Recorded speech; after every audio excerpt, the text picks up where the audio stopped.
America और Israel की ओर से कई सप्ताह तक किए गए हमलों के बावजूद ईरान की मिसाइल ताकत पूरी तरीके से खत्म नहीं हुई। अमेरिका और ईरान के बीच अब तक युद्ध समाप्त करने को लेकर कोई औपचारिक समझौता भी नहीं हुआ जिस पर मुहर लगी हो। और इसी बीच हालिया सैटेलाइट तस्वीरों के विश्लेषण में दावा किया गया कि ईरान ने अपने अधिकांश अंडरग्राउंड मिसाइलें ठिकानों तक पहुंच बहाल कर ली है, उन्हें खोल दिया गया है। युद्ध के दौरान क्षतिग्रस्त हुए एक एंटी पॉइंट्स को खोल दिया गया।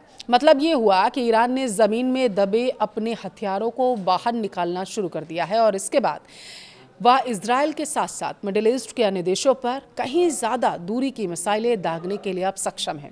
तो क्या इसका मतलब अमेरिका ने जो दावा किया था कि ईरान को उसने निस्तानाबूद कर दिया, तबाह कर दिया, खोखला कर दिया है, क्या ईरान को अब तक शांत रहने के पीछे वो तबाही थी जो वो लाने वाला है? क्या हॉर्मुज स्ट्रेट खोलने का अब कोई रास्ता ही नहीं बचा है? वीडियो को लास्ट तक देखिए, विस्तार से आपको समझाते हैं। नमस्कार, आपके साथ मैं पल्लवी रविंद्र सिंह। अमेरिका और इजरायल ने 28 फरवरी को ईरान पर हमला किया। कई हफ्तों तक बमों को ईरान पर बरसाया गया। इस हमले से माना जा रहा था कि ईरान की अंडरग्राउंड मिसाइल ताकत को झटका लगेगा, लेकिन ऐसा नहीं हुआ। CNN की ओर से आई एक ताज़ा रिपोर्ट में सैटेलाइट तस्वीरें जारी की गई।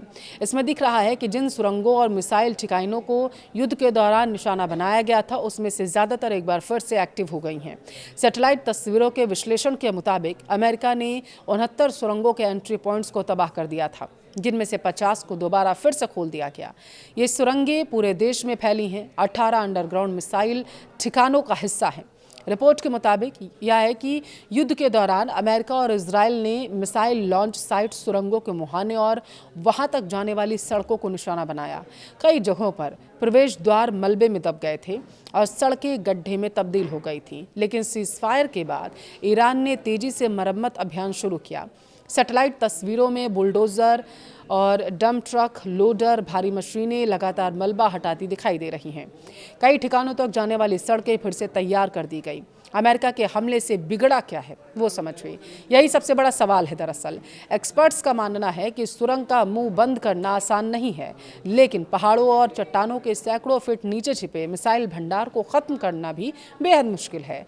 एक रिपोर्ट के अनुसार James Martin centre for non proliferation studies के रिसर्च एसोसिएट सैम लेयर ने कहा है कि अगर ईरान के पास लॉन्चर और लॉन्च क्रू मौजूद हों भी तो भी वह भी बड़ी संख्या में मिसाइलें दाग सकता है।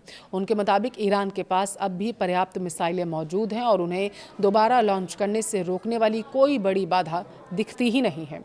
ईरान के पास अब कितनी मिसाइलें हैं, ये दावा पूछ रहा है कि वो क्यों कर रहा है ईरान, सभी लोग पूछ रहे हैं। अब इस पर एक्सपर्ट्स ने क्या कहा है वो जानिए। दरअसल ईरान के अंडरग्राउंड नेटवर्क में अब भी तकरीबन माना जा रहा है कि 1000 मिसाइलें मौजूद हो सकती हैं। इनमें से कई ठिकाने पिछले 2 दशकों में खास तौर पर इस तरह बनाए गए थे कि वे हवाई हमलों को टाल सकें, झेल सकें। युद्ध के दौरान अमेरिकी राष्ट्रपति डोनाल्ड ट्रंप लगातार दावा करते रहे कि ईरान के मिसाइल कार्यक्रम को बुरी तरीके से नुकसान पहुंचाया गया। मार्च में उन्होंने सोशल मीडिया पर लिखा था कि ईरान की मिसाइल क्षमता और लॉन्च सिस्टम को खत्म करना युद्ध के प्रमुख लक्ष्यों में शामिल था। अमेरिका ने फैक्ट्रियों पर भी हमला किया था।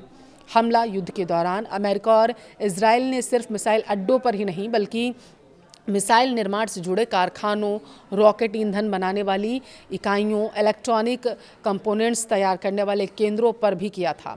सीज़फायर के बाद अमेरिकी रक्षा मंत्री पीट हेगसेथ ने दावा किया था कि ईरान के लिए नष्ट हुए लॉन्चर्स और रक्षा उद्योग को दोबारा खड़ा करना आसान नहीं होगा। हालांकि यहाँ ध्यान देने वाली बात यह है कि अमेरिकी राष्ट्रपति डोनाल्ड ट्रंप ने युद्ध के दौरान कई बार सार्वजनिक रूप से कहा था ईरान के मिसाइल कार्यक्रम को कमज़ोर करना इस अभियान का प्रमुख उद्देश्य है। पिछले साल जून 2025 में अमेरिका ने ईरान के 3 परमाणु ठिकानों पर हमला किया। इस साल मार्च में भी अमेरिकी और इजरायल ने मिलकर ईरान पर हमला किया। ट्रंप ने इन हमलों का लक्ष्य ईरान की मिसाइल क्षमता और लॉन्च सिस्टम को नुकसान पहुंचाना घोषित किया था। संघर्ष के दौरान अमेरिका और इजरायल ने केवल मिसाइल अड्डों को ही नहीं बल्कि ईरान के मिसाइल उत्पाद नेटवर्क को भी निशाना बनाया था। हमलों में इलेक्ट्रॉनिक उपकरणों, रॉकेट प्रोपेलेंट और मिसाइल निर्माण से जुड़ी सुविधाएं शामिल थीं। 8 अप्रैल को युद्ध विराम लागू होने के बाद अमेरिकी रक्षा मंत्री पीट हेगसेथ ने कहा था कि ईरान के लिए नष्ट किए गए लॉन्चर्स को बदलना, अपने रक्षा उद्योग का पुनर्निर्माण करना आसान नहीं होगा। हालांकि विभिन्न खुफिया आकलनों से संकेत मिले हैं कि ईरान पहले ही अपनी सैन्य संरचना के कुछ हिस्सों को बहाल करने की दिशा में काम शुरू कर चुका है।